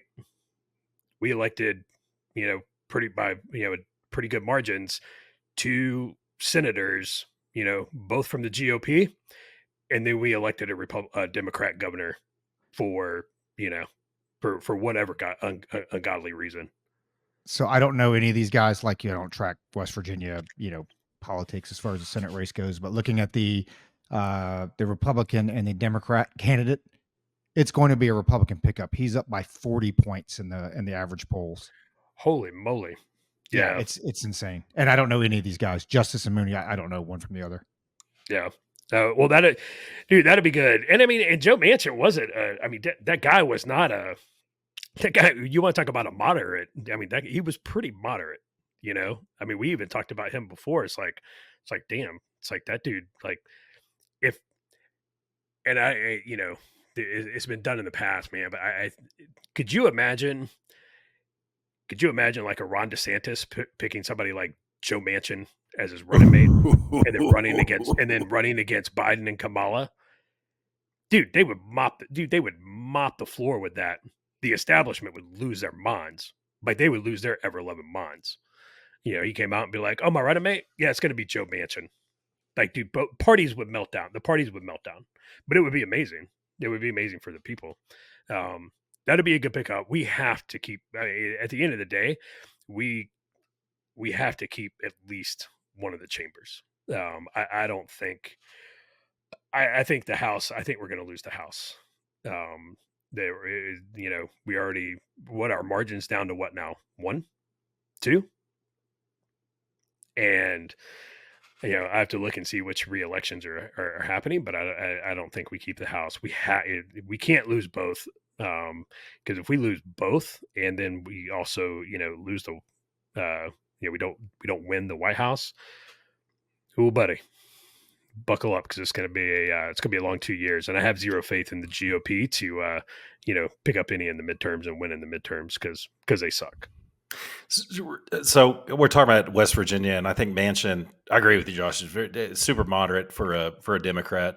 I actually like it. I think folks who long for the yesteryear of the 80s and the early 90s, where the two parties kind of work together, and some people would take a stand. And I kind of like that, man. You compromise a little bit, to move things forward. I liked what Manchin did, and I also, Roger may not agree, I liked what Cinema did. I don't agree with her, but I liked, she's kind of moderate. She held up a couple things. So, Roger, dude, what is going on in Arizona, man? Because Arizona, to me, is just it's like West Virginia, man. It's a bit of a mystery. Well, Well, so Cinema is not running again. So what's up with that? she's not running. And by the way, I think what I just gave Josh was, I think both those candidates were probably Republicans. They don't even show Democrat polling for West Virginia, their candidate yet. So I think it's going to go red. But the problem with Arizona is we have a very bad Senate candidate that I voted for, last time around because she hadn't gone batshit crazy yet. And the problem with that is, well, I shouldn't say problem. Not only do we have a very bad Republican candidate, we have a very bad, if not worse, Democrat candidate as well. That's the thing. I mean, that's how Cinema got elected, man. I'm just like, you look at Carrie Lake, who I was a supporter of very early on before she went nuts.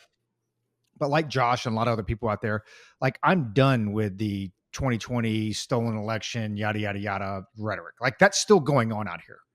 Right.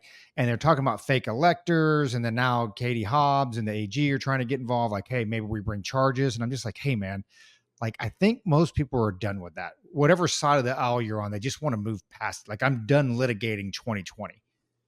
We've talked to her blue in the face, but you got Ruben Gallego, who's the Democrat. He's a fat dude that was in the Marine Corps for a couple of years. I think he went to Iraq. Left his wife, who's the current mayor of Phoenix, left her when she was 9 months pregnant, Ouch. with their kid. Yeah. And now he's remarried or whatever. And then you got Carrie Lake, the election denier. So you've got two candidates that are just like, dude, if we could just get somebody normal with no baggage, like just normal, right? Democrat or Republican, they would win. And I think Cinema, if she actually ran again, which she won't, but I think if she actually ran again, as the Democrat or as an independent, she would probably win.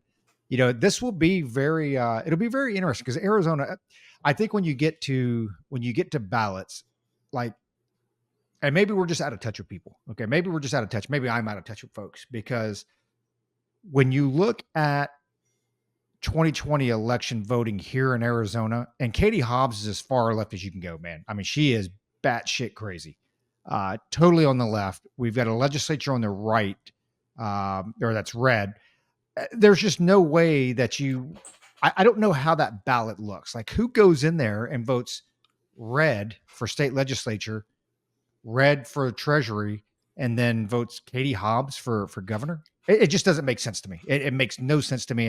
And I am clearly out of touch with that stuff. So anyway, coming down to the Senate, Cinema's not going to run. Like you, I think I was a fan of her because I knew where she was going to vote on most of the issues, but on the issues that I felt was really upholding the institutional values of the Senate, she wasn't going to cave. Right. And I'm like, okay, I can respect that. And I think Manchin was the same way. Problem with Manchin is he got duped and he kept it's losing the football. He kept getting duped. No, we're going to let you kick it this time. Right. And then then they moved the football. He's like, well, man, I felt like I got cheated. Dude, everybody in America knew what was going to happen there. But there's a certain amount of respect here, but I think West Virginia goes red. I think with Arizona, it's a toss up, man. I'm kind of curious to see the numbers that turn out. It all comes down to Maricopa County. And I think at the end of the day, we'll see if Carrie Lake wants to go out there and poop on John McCain and his family, though we don't like him, but you can't poop on him.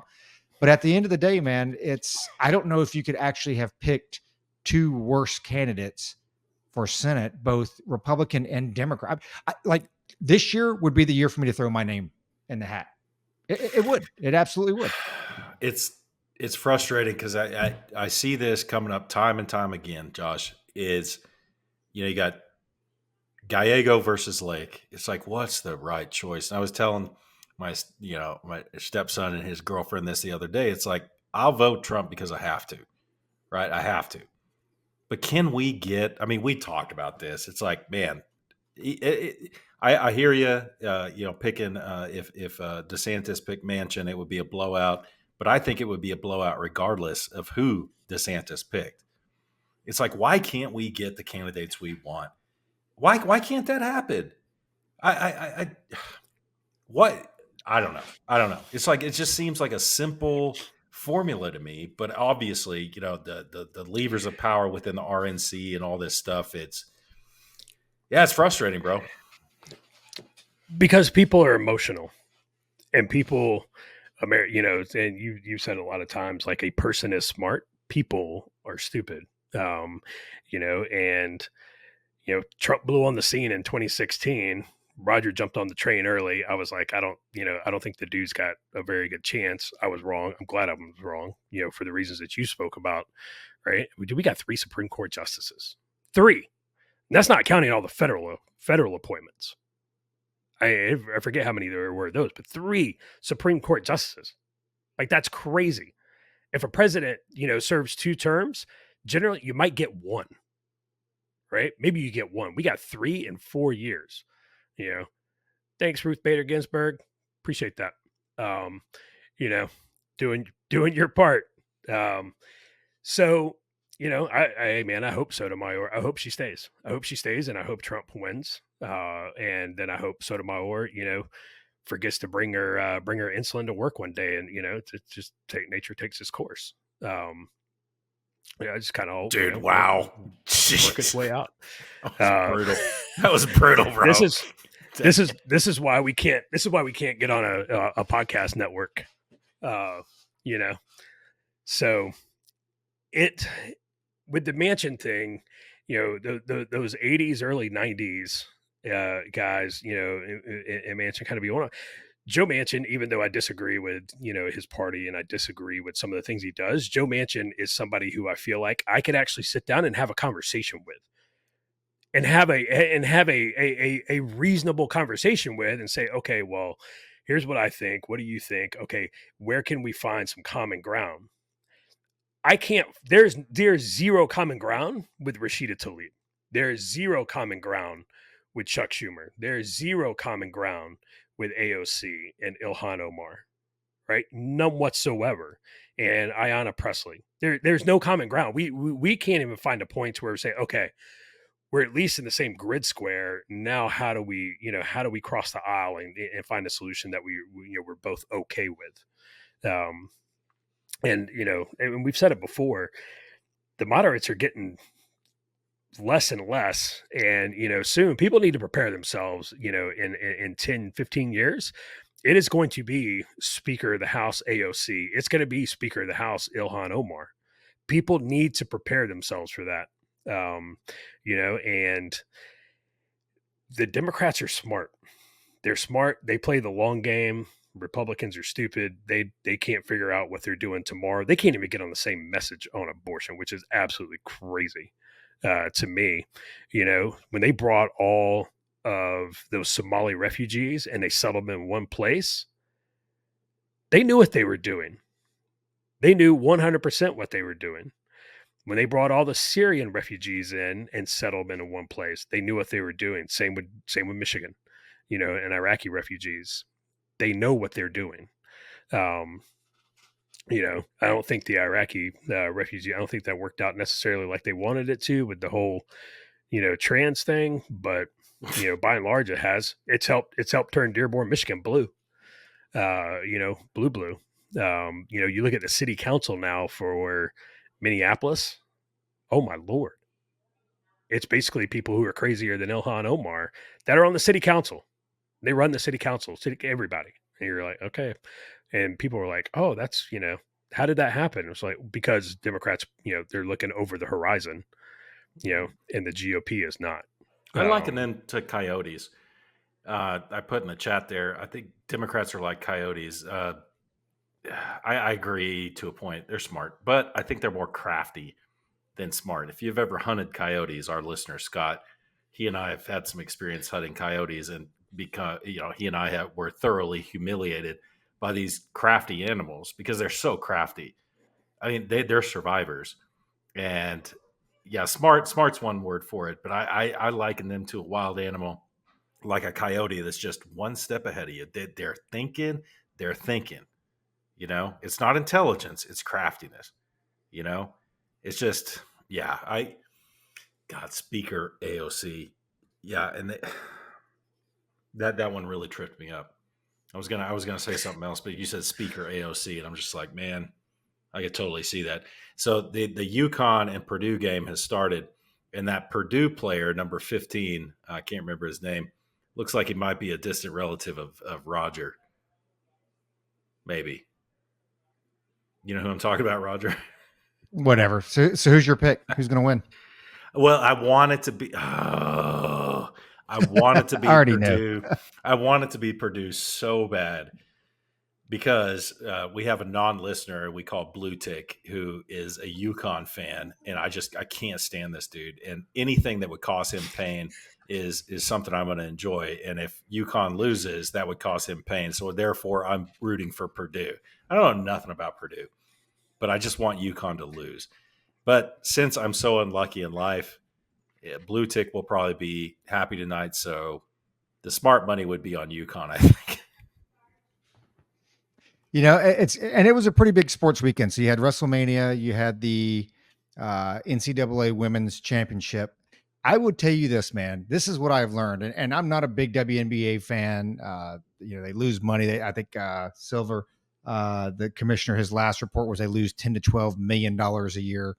They're basically subsidized by the NBA. And for those who haven't been watching, of course it's over now, but Caitlin Clark from Iowa, she set the all-time scoring record. Okay. For NCAA Division I scoring. So we're talking about, she broke Pete Maravich's scoring record. So it's historic. And she's an incredible player. Has not won a championship at Iowa, but I would tell you this, and I think we X this. The first person to put down a woman, you know who that's going to be? It's going to be another woman. Because I will tell you what, man, they have come out and they have lit this girl up with so much hatred. And I don't get where it comes from. I mean, it's like current NBA players, current coaches, other players. It's like, man, this is a lady, a woman who is bringing a lot of media attention to your sport that does not make money and has never turned a profit. Mm-hmm. Right? It's hey, dude. Why would you not grasp that, empower that, and hey, let's grab some of those viewers because it's exciting. Dude, I watched her game. I did too. And because right? and I was sitting there watching it, and I'm like, this is like a slow motion version of the NCAA men's. Yes. And anybody who doesn't see that is just delusional. But at the same time, it is competition. It is competition. So if you can pull yourself out of that, I need to see the slam dunks. I need to see all this. It's not just slow motion, Roger. It's a little bit sloppier too, because it really is, because the passes aren't as crisp because they're just not as strong. But at the same time, it's like watching a high school boys basketball game. My nephew was really good at basketball. He went and played Division II, but I enjoyed watching the games because it was competition, right? And I'm with you, dude. I watched the game, and I never watch WNBA. I've never watched a single game, but women's college basketball, no. But it was historic, right? Since it was her, I'm like, well, I got to see what the hype is. So I watched it. I kind of like how she handles herself, whatever. I don't know, but I did watch it. And I'm with you. It's like, capitalize on that. Don't hate on this. Make some money. But while we're on the subject, the next star that's going to be an NCAA, y'all mark my words, episode 146, Culper's Canteen Cup. It's going to be a female basketball player named Aaliyah Chavez. Aaliyah Chavez, write it down. She's the next Caitlin Clark. She is unbelievably awesome. And the reason I know who Aaliyah Chavez is she plays for Lubbock Monterey. She's the highest recruited female athlete in the entire United States. Everybody is after her. She's the next Caitlin Clark. Well, probably. Yeah, remember Lubbock. You got to remember Caitlin Clark tried to go to UConn, and UConn wouldn't even recruit her. Right now, because at the time whatever the scouts saw and her gameplay or whatever. But I mean, at the end of the day, it was just like, hey, every point that she scores, it's historic. She is the NCAA all-time leader, Division I, men and women. And then you had all these people come and crap on her. And then they had the one chick that they brought out to speak, I think, at Iowa, who was like the previous scoring leader. And she's like, Well, the elephant in the room is I'm still the scoring leader because, you can't duplicate what you can't duplicate because I guess the other chick shot with a man's ball or whatever the hell. But it's like the point being is, as opposed to lifting up another woman, it's like, hey, man, our sport is finally in the spotlight and maybe we can generate some interest and we can grow from this. Oh, no, man. The clause came out. And I tell you what, the first people to put her down were other women. But you know what? It makes sense now. It makes sense. It makes sense with all the trannies and women's sports that they're inviting, the South Carolina coach. It makes sense now. It's insane, dude. If you can get Luke Jones, if you can get, I just said my last name, but I don't care. Everybody who listens knows my last name. If you can get the Looster to pay attention to women's college hoops, you're doing something right because I'm a consumer. And you're absolutely right. I think maybe it was Josh that posted this. Josh, I don't know if you did or not. Somebody posted women are catty, bro.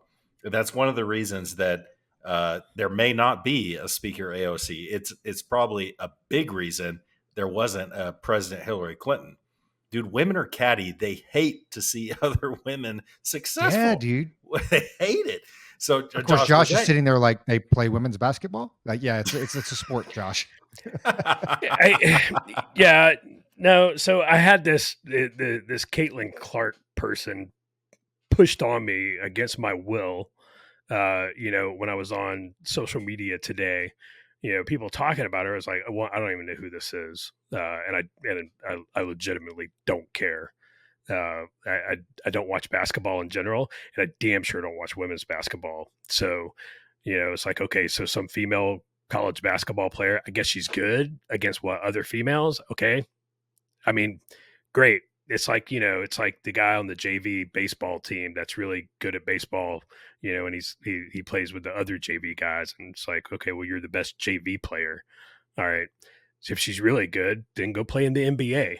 And see how you do. That she's going to go on to the WNBA, I'm assuming. Is that correct? Probably.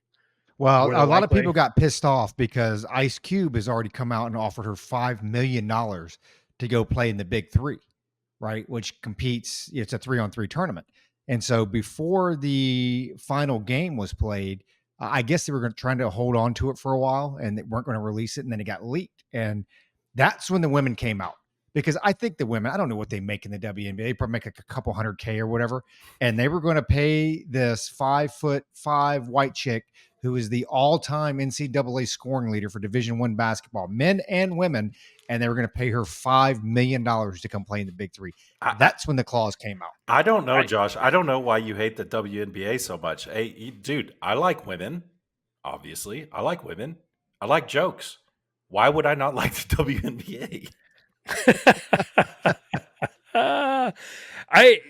The WNBA, this girl's going to go play, probably in the WNBA where, they're going to draw a couple of hundred people per game. Dude, we have more listeners than the WNBA has followers. That's true. I didn't even know. I legit did not know that there was a WNBA until the whole Brittany Griner fiasco in Russia. I legit had no idea. And then all of a sudden she was like, she's a WNBA player. I was like, what the F is that? Like, that's a thing? Like, that's legitimately a thing. And it's like, okay, well, I go with Chappelle on this one when it comes to the WNBA. It's like, okay, well, the fact that there's a WNBA already tells me that women cannot compete against men physically. They can't do it. Because if they could, then they would just be good enough to play in the NBA. Right? And so if LeBron James woke up this morning and was like, I'm a woman, and he goes and plays in the WNBA where he's going to score 837 points a game, people are going to be okay with that? No. Whatever. Caitlin Clark, hey, good on you for, the all-time men and women scoring record, but you did it against who? You did it against some other women, like whatever. Come on, I'm gonna be devil's advocate here with you, Josh. Come on, it's like, look, I'm gonna return back to the competition aspect of it because you take the UFC for instance. I mean, there's a reason Ronda Rousey was so popular in the UFC, right? Because she's competing against other women. I think UFC fans have a pretty good handle on understanding that Ronda Rousey could not beat anyone on any male in the UFC lineup. It's just not going to happen. It doesn't matter if she outweighs them by 10 pounds. It's not going to happen. But it's competition, right? I don't mind seeing females compete against other females as long as it's quality product, which, man, watching that NCAA game the other night, it was borderline quality product. But what it boiled down to was competition. It's like when it came down to the end of the game, it wasn't the way playing South Carolina, it's when they were playing LSU. I watched that game and it was like, dude, this is a good game. I kept it on and I watched it. I think there was a bullshit or a BS call toward the end. And I was like, I'm actually watching this. So Josh, I'm going to come back to you. It's just like, it's not all about like who's the best athlete and all that, even though there is an aspect of that. But don't you like the competition aspect of it? A little bit. I mean, you've got some females in your life. I mean, It is bad, dude. I mean, like for real, like even in the South Carolina game, dude, it was sloppy. Like I'm like you, dude. It's got All right. it's gotta be a good product. And there were some points there, man. It was bad. yeah. So when they had that, so when Brittany Griner got rolled up, and it was like, then the WNBA is like, we're playing this game, for Brittany, and blah blah blah. I think I watched maybe like 5 minutes of a WNBA game. They didn't score a point in 5 minutes. It's like watching In soccer. 5 minutes, they didn't score a point. Yeah, it was like, how many points do you think on average are scored in 5 minutes of an NBA game? It wasn't entertaining. It's not entertainment. The competition, yeah. Hey, man, there's competition there, but it's, man. I don't want to. I'm not going to say this because there's also competition in a T-ball game. It's just, hey, man. You know what? Good on you, Caitlin Clark. Like, good on you. I hope you do go off and do great things. I wish you well. Right. But I just don't see why people are getting all excited about, Well, it was more the some chick hatred. who's- yeah, It was the hatred that she brought out unintentionally. Like she didn't do anything. All she did was go out and play. Right. The hatred that has been That's 'cause directed she's towards her. And then you had, well, it's like the Eminem thing, right? But a lot of it's then you because she's got white. the head coach of South Carolina, female, one of the greatest players that's ever played the female sport, Dawn Stanley. And some reporter asked her, man, so what do you basically think about men playing, men transitioning or whatever, playing women's sports? She's like, yeah, I'm all for it. So I think the guy that you're talking about at Purdue, the dude Zach Edey, that's 7'4", Yeah. should just be like, hey man, I identify as a woman, go to the NBA and just crush everybody. But you know what? She will be the first one to bitch when some college lets some dude who's 6'10", 275 pounds play, women's college basketball and her team gets crushed. She'll be the first one on the microphone talking about this is unfair. Yeah. You shouldn't And have so, allowed this. and you said she used to be a ball player. Yeah. She was good. I wonder how she would have felt if she had some dude, she had to play against some dude when she was playing. I wonder, you have that same opinion when you got to, when you have that, that 6'9", when you got to play against big game. Right? Yeah. Exactly. Big game. Exactly. Okay. Because I love big game. I love big game. Love him more than anything else. And that dude is a baller, right? But let's be honest. And big game will be the first one to tell you this. Division I, like this game we're watching right now, he would be the first one to tell you I wasn't on that level. He was. Yeah. I don't want to speak for him. I don't want to talk down. But I think he'd be the first one to tell you I was average to Midland, NCAA men's player, and he would dominate. He would kill him. She would not make that comment if she had to play against a man. But now, since she got to the top, she's going to go ahead and pull that ladder up and be like, yeah, I think men should be able to play against women.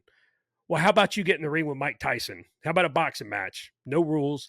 You get in a boxing match and you just go up against Mike Tyson since you think, women should compete with men. Oh, Mike Tyson fractures your skull. I don't know. This shit's got to stop, man. It's nonsense. It's absolute nonsense. Now we're talking about two different things. We're talking about men competing against women and then just women competing against each other, right? Because like I always go back to the UFC because like watching Rose Namajunas and some of these female athletes competing against each other, I do think they're really good contests, and I have no problem with them going out there and doing that as long as it's entertaining. And with the UFC women's, it is entertaining. It is entertaining Yeah, because I agree with they that. I'll tell you this, they're more sharp.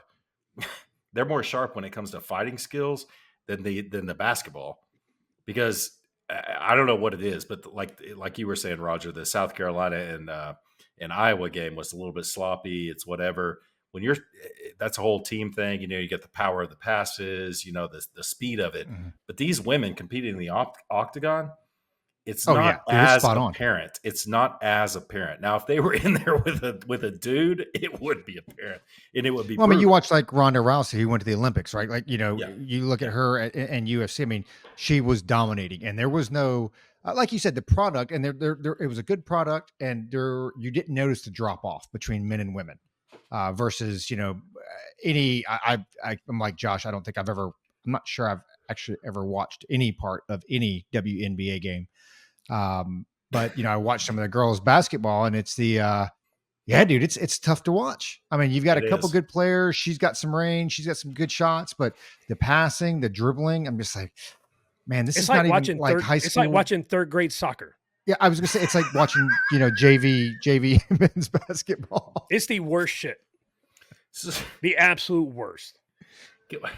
So Ah. we don't have too much time left. We got a few minutes, so I gotta tell the audience about an experience I had in Hawaii. If y'all don't mind, can we switch topics like on a dime? Josh, is that okay? He gave the thumbs up. So I'm not a tourist guy. I don't. The tourist experience takes a lot out of me. When you got to tour a museum or whatever it is, I feel it loses the meaning. I like to go at my own pace. And I was in Hawaii recently, and my wife has been to the Arizona Monument before, and I know it's powerful. It holds a deep place in my heart. I don't know why. It just does. You know, the beginning of World War II, you see in the movie Pearl Harbor, you read about it, and it's like it's a horrible thing. And it ended up with us dropping two nukes on Japan, which America, it means a lot to me. But I did not want to experience that in a tourist type environment. And my wife harangued me, and I was like, I just don't want to do it. We'll come back and we'll do it another day. But I was really tired in Hawaii. Um, I was working quite a bit, and I just didn't have it in me. So we skipped the tour, and props to Josh because he went out on it. And I don't mean anything negative about that. It just wasn't for me. And I kind of regretted that. After I skipped the tour, I kind of regretted it because I'm like, well, maybe I'll come back to Hawaii, maybe not. And I just missed out on something. And we had a friend who is from not she's not from Hawaii, but she's lived there for like 20 plus years, and she's in good with the Navy community. She's I'll save this story for later, uh, her story, but she's in good with the Navy community. Put it to you that way. And so Susan was like, "We want to take you out to Ford Island, you and your wife, or I want to take you out to Ford Island, you and your wife." And I just want to show you Ford Island. Ford Island is right there where the Arizona sank. So she took us out to the island. She actually made a wrong turn on the way out there and set us back about 5 to 7 minutes. And we wanted to see the sunset at Ford Island because the sun's going down over the mountains and it's really beautiful. My wife's all about sunsets. Me, not so much. I've seen some good ones. I lived in Amarillo, Texas. So we're about 5 to 7 minutes late. The sun is already kind of behind the mountains a little bit. We get out to Ford Island. She takes us to this little monument that's just off the shore from where the Arizona sank. I'm getting a little choked up talking about this. I had time to read the monuments as she pulled the car over. We all got out. I had time to read the monuments. They're small, not many words, and I get to walk out just right to the shore's edge. The Arizona's maybe 150 meters away, very, very close. And you can see the monument, that oddly shaped building that's in the middle of the water. And all of a sudden, the trumpet sounded, and it was retreat. And I got to stand there at attention and salute to retreat the flag, because the sun is going down the mountains. And I realized in that moment, I don't need to go on the tour anymore. I got to pay the respects I wanted to pay. I got to feel that feeling, and it was just magical. And I think Susan might be a new listener, but if she is, I hope she is. I really appreciate that. That's something I can never repay. That's one of the most impactful moments of my life was sitting there when they played Retreat. It was amazing. And I wish that everyone out there has a similar experience at least sometime in their life, getting to pay their respects like that. It was just amazing. And I know, Josh, you were out there the same time I was, and I know you got to go on the tour. And I'm sure was that the first time you'd been out there? No, it wasn't the first time I've been out there, but I'm going to kick it over to Roger, who's going to close it out because I can't think of a better way to end an episode. Yeah, if you haven't had a chance to go out there, definitely visit. It's I don't know if you saw like I think it's the USS Missouri Memorial and stuff like that, but a lot of that stuff's very moving. So, with that being said, hey, we're back. We never went anywhere, but hopefully we'll be a little bit more regular here. I do want to thank a lot of our listeners. Joe, a lot of our folks hit us up on text. Hey, where you guys at? And it was kind of cool because some of them were just checking on us, man. They're like, hey, we haven't seen anything drop. We haven't heard you guys lately. Lack of comms, everything okay. So, it means a lot when you have a lot of folks out there that are just reaching out to check to make sure that everything's good. So, hey, thanks for listening. Keep your canteen cups tightly secured and full of some good booze. Don't call it a comeback.